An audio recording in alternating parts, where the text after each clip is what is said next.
Good evening. Thanks for joining us. Tonight, two young women gone missing almost a decade apart, both connected to the same man. Now he's under the microscope, but staying silent. Tonight, we take another look after a major break in one of the cases has led to a renewed intensity in the investigation. What happens when a man wrongfully accused of murder is thrust into a life or death struggle for freedom? A trusted teacher turns predator. How many times did you have sex with the student? A few hundred times. She was 24. He was only 17. You called him baby kicks, and he called you his empress. Yes. I never want to see him again. But is their torrid affair really over? Where we just caught the forbidden lover. Sue, in an ex-master chef, is sentenced to life in prison for a crime he didn't commit. Yeah, Erica and Brad, two Chicago police cars still secure this house on the 4100 block of West 77th Place hours after taking those people believed to be residents here into custody. And within minutes, just minutes ago, police confirmed they definitely are talking to them in connection with the disappearance of 19-year-old Marlene Ochoa. This house is also less than a block from where her car was found just days ago. After hearing rumors that prisoners with AIDS can be freed, he takes a desperate step, injecting himself with infected blood to gain his release.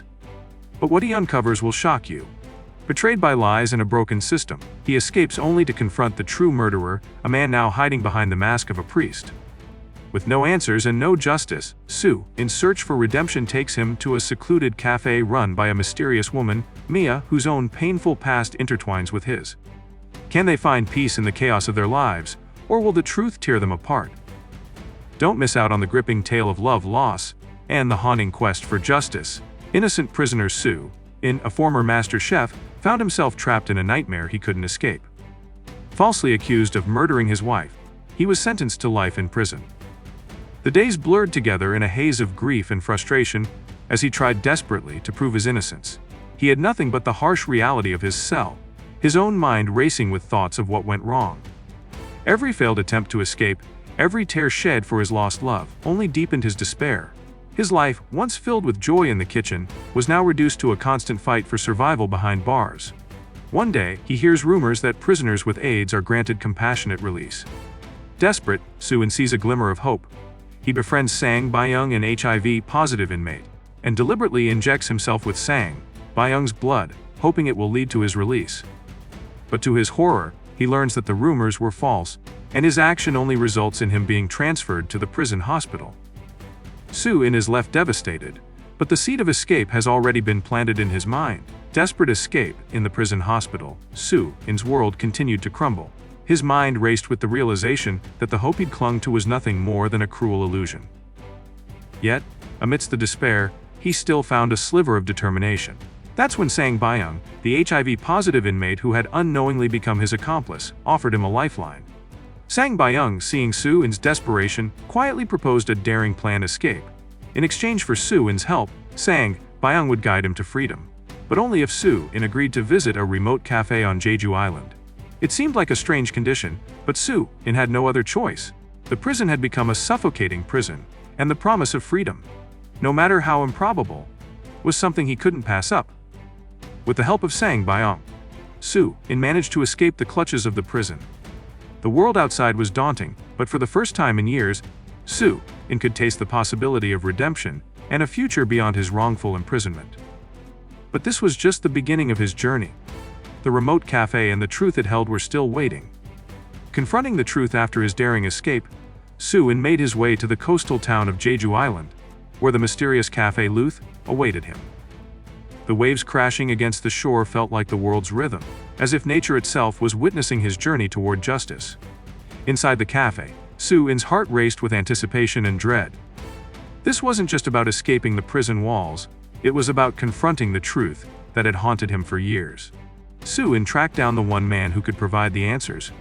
His wife's lover, the real murderer. But what Sue didn't expect was the man's new identity as a priest. The revelation shattered him. This was the man who had taken everything from him, not just his freedom, but his hope for a normal life. Sue confronted the priest, demanding the truth. The priest, overwhelmed by guilt, confessed to the crime. But the closure Sue sought was fleeting. In a tragic twist, the priest, unable to live with his sins, ended his life by jumping off a cliff. Left with no justice and no hope of clearing his name, Sue-in was once again lost in a world that seemed to offer no answers. The mysterious Cafe Sue-in, now adrift and with no further answers to his questions, wandered the streets of Jeju Island, the weight of his unfulfilled search pressing on him. Just when it seemed like his journey was at an end, he found himself drawn to a quiet, unassuming place, Cafe Luth. The cafe was run by Mia, a beautiful magician with a mysterious past of her own. Maya's cafe was not just a place for coffee. It was a sanctuary, offering refuge to those seeking solace from their turbulent lives. The soft glow of the cafe's warm lights and the comforting aroma of freshly brewed coffee created an atmosphere of calm, but it was clear that Mia, too, carried a heavy burden. Sue-in, desperate and wary, found himself hired as the cafe's chef. Though his skills in the kitchen were unmatched, it was his broken soul that truly resonated with Mia. As the days passed, the two began to grow closer, drawn together by their shared sense of loss. Yet, there was an unspoken truth. They both knew their time together was limited.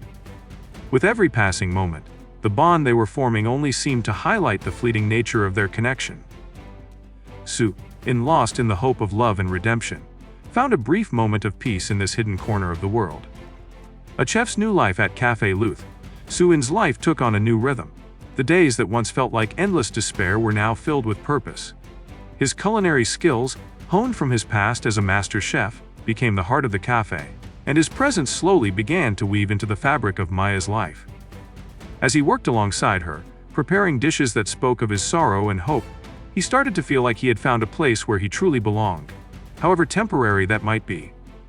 Mia, though she remained distant about her own past, opened up in small, quiet ways. Sue-in could see the pain in her eyes, a mirror of his own. In the moments when they shared a laugh or a rare smile, it was as if the world outside the cafe no longer mattered. The harshness of their individual pasts seemed to fade, if only for a moment, replaced by a fragile but undeniable connection. Yet, Sue-in couldn't shake the looming shadow of his past. Despite the comfort he had found in the cafe, the truth of his wrongful imprisonment and the life he had lost weighed on him. But for the first time in a long time, he allowed himself to live in the present, savoring the moments of peace he had with Mia. Their shared experiences, though painful, began to form the foundation of something beautiful. An unexpected second chance at life, even if it was only for a fleeting moment. Limited time together. As the days passed at Cafe Luth, the bond between Sue-in and Mia deepened. But so did the realization that their time together was painfully limited. Maya's past, though hidden behind layers of calm composure, was never far from the surface. And Sue-in, still haunted by the injustices of his past, knew that the life he had started to rebuild could crumble at any moment. Despite the growing closeness between them, Sue-in couldn't ignore the looming uncertainty. His escape from prison had been a desperate act, and the consequences of it were never far from his thoughts. His innocence remained unproven, and Mia, despite her kindness, couldn't save him from the world outside. One evening, as the cafe's quiet ambience enveloped them, Sue-in shared his fears with Mia. He told her of his past, his wrongful imprisonment, and the endless search for justice that had led him here. Mia listened quietly, her eyes reflecting a deep empathy, but the unspoken truth lingered between them. No matter how much they cared for each other, their time was running out. With no clear future ahead, they both clung to the fleeting moments they had. Their time together, though precious, felt like a delicate thread, ready to snap at any moment. And yet, in those moments of connection, both found a brief, fragile peace in the chaos of their lives. A reminder that even in the darkest times, there can be light. If you're hooked by Sue-in's journey, hit that subscribe button so you never miss a story like this. His search for redemption is far from over, and each twist will keep you on the edge of your seat. What would you do if you were in Sue-in's shoes? Would you go to any lengths to prove your innocence, even if it meant sacrificing everything? Let me know in the comments below. And don't miss our next video. She helped him kill and smiled in every photo, coming soon! You won't want to miss what happens next.